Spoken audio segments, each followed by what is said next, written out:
One of his family members really shouldn't be driving anymore. Just unsafe. I said, okay, well, how about you get them an Uber account and have it billed to you? Let's be real. It's not going to be that expensive, but it's safe for them, and giving them cash, people don't always look at the same way.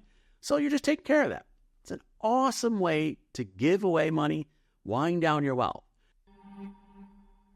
Welcome to the Childfree Wealth Podcast, hosted by Bree and Dr. J, Certified Financial Planner. Here we discuss life and finances as it relates to being child-free.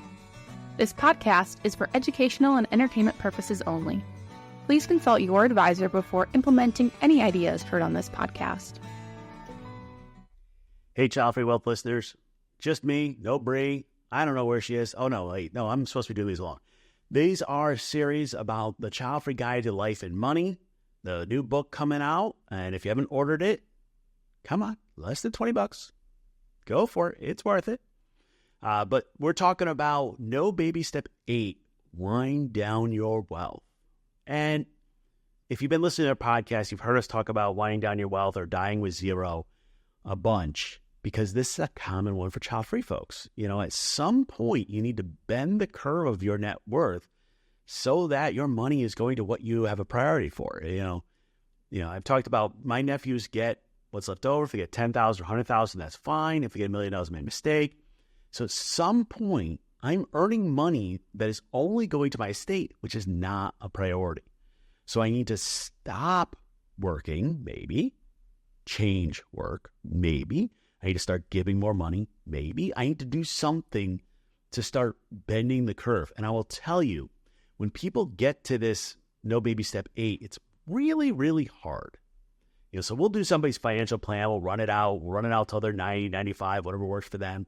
And we're like, okay, cool. You're going to die with $20 million. And I go, that's a $20 million problem.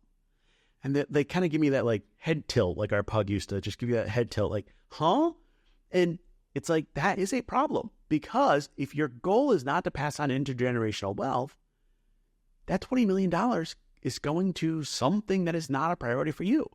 This goes back to the life plan and making sure it's all on the same path. So you need a plan for it. If you haven't read the book, Die with Zero, good one to read, but we don't literally mean dying with zero. We want to make a safety net for it and then work our way backwards. In our Wind Down Your Wealth safety net, what we do is we have a plan for long-term care, which should have been in no baby step 5, getting your insurance right, also part of your estate plan. We put off Social Security to 70. Why? Because that's a cost of living adjusted annuity effectively. And we don't know if Social Security is going to be there forever, but if it is, we want the most money we can. And then we put a cash safety net. A lot of people, it's kind of 1 to 2 years of expenses. You invest it. That's kind of like, I won't really run out of money. Now, if you truly want to die with zero, you want to do it all, there actually are a few annuity products, and there's only one I recommend, that allow you to have a fixed income for life. Sometimes it goes up, sometimes it does, depending on what. But the one of the ones I like, it actually allows, not only do you get an income for life, but if you have an issue with long-term care, 2 activities of daily living, it doubles the amount you make or you get from the annuity for 5 years. Now, by the way, can't get that annuity on your own. Got to work with a financial planner. We don't sell annuities. We don't get commissions from it. But if you truly want an exact amount you're going to spend each year and cover long-term care, the way you do that is an annuity. For everybody else, we work on an investment plan. What we do is we got the safety net in place, and then we start setting spending guardrails. So the way this works is there's a general rule out there. It's called the safe withdrawal rate, 4% rule. And we got a chapter on that. I'll come back to it. But it says, hey, you can take 4% of your money out each year and have a low likelihood of running out of money. Well, that's not going where we want to go. The other thing you can do in financial planning software is something called Monte Carlo simulations. Once again, that's looking at the chances you don't run out of money. Instead of kind of like using flat math or these simulations, we try to set spending guardrails. So we have the safety net in place, and we say, okay, each year you need to spend a minimum of X. Now that sounds weird, because normally when you set how much you can spend in retirement or when you're later in life, it is you can spend no more than X. No, we're setting a minimum. And then we set a maximum. Hey, no more than this, ish. I say ish because look, if you want to like do a once in a lifetime trip and it's going to cost you a whole lot of money this year, and the next year you're not going to travel, we can make that happen. All right. It's not necessarily perfectly linear, because if you're going to wind down your wealth, you want to have an ongoing financial plan process where every year, based on the market, you are watching what's going on and adjusting your guardrails. Now, if you want a rough math, you need to at least spend how much money you're making on your investments each year in order to bring your net worth down. Now, if the market is returning 10%, 7 to 10% on average, let's say it's returning 10%, and you got $1 million, that means you have to spend $100,000.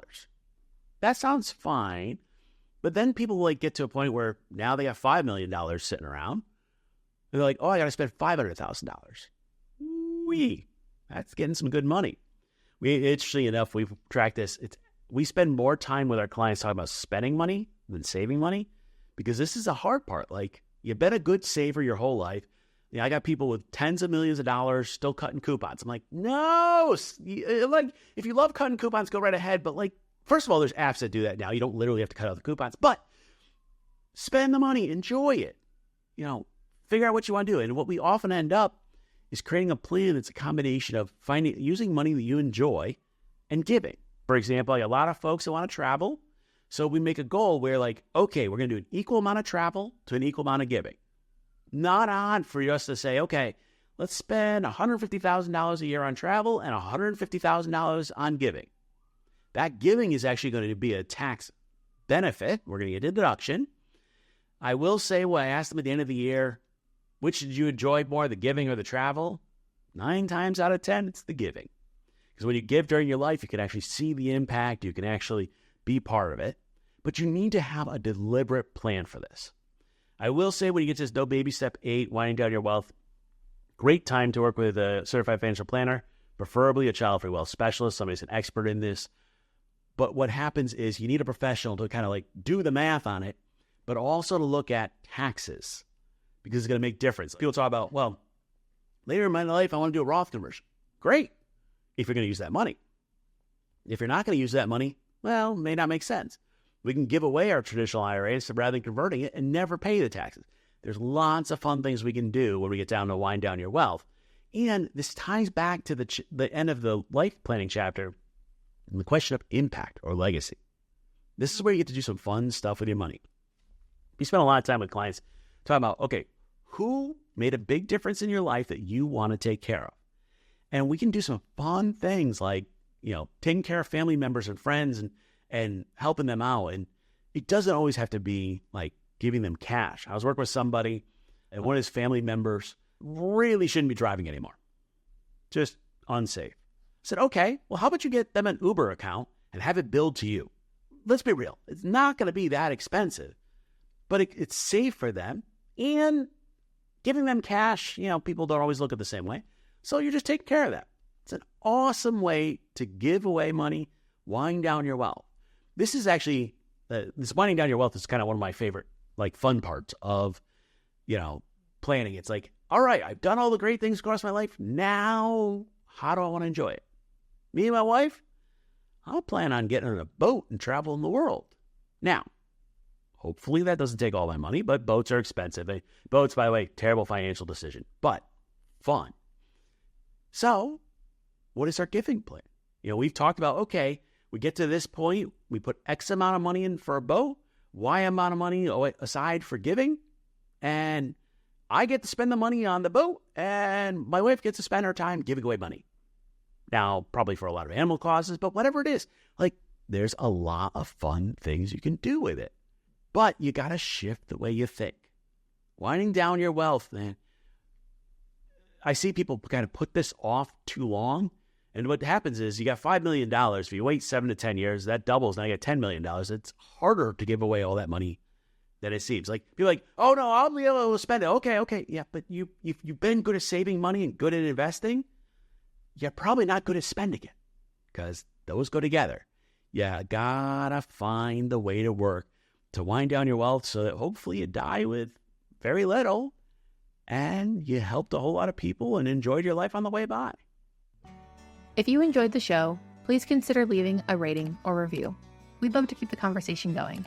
Please let us know your thoughts wherever comments are available or email us at media@childfreewealth.com.